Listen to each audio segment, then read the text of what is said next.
Do you think that America's domestic policies are a microcosm or a reflection of her international policies? Because it seems like she is um, dead set on total domination at all costs, disregard for life, liberty, or national security.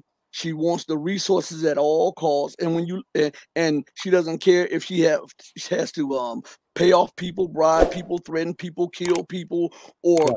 whatever it is. And then when you look within the cities, we see an influx of guns, the violence, the disregard for human life, the disregard for family, the sanctity of marriage, and all of this stuff, the disregard for a personal security and family security. Isn't that just it's just mirroring itself or reflecting itself in international policies?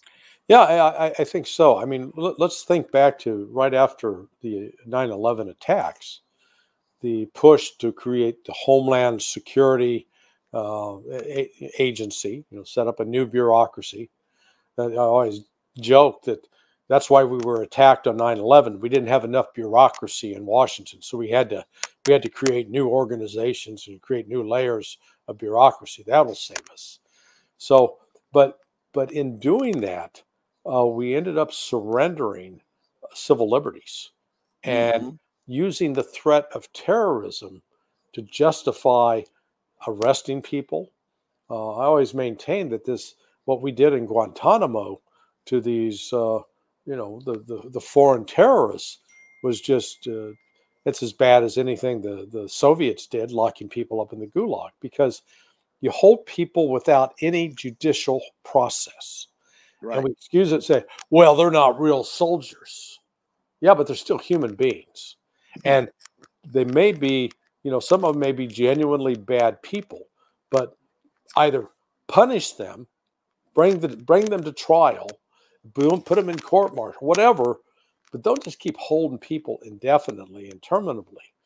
I know from friends and colleagues who were assigned down there with the Central Intelligence Agency and with the military that I'd say upwards of 70% of the people we were holding were not implicated in terrorism, but we just they're wrong place, wrong time, and we picked them up and use it as an excuse to torture.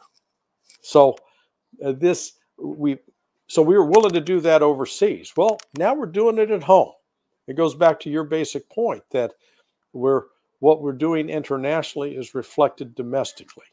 And um, if you really are committed to a rule of law and to the Constitution and upholding these as sacred principles, then you don't behave as we've behaved overseas. I mean, I think I just saw a number in the last 30 years, the United States has been involved with over 100 military activities overseas, undeclared, no declaration of war.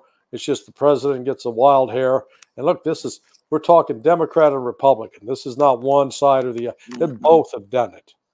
And um, now, sort of the irony is in the past, conservatives were very much in favor of giving the government lots of power to do things.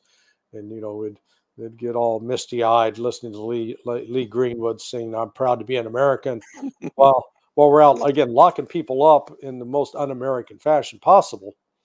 But now it's being done to them. And they're going, hey, wait a minute. You know, you've got to read me my rights. No, we don't.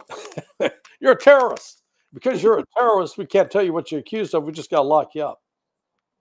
Mm. So, this it's a dangerous time.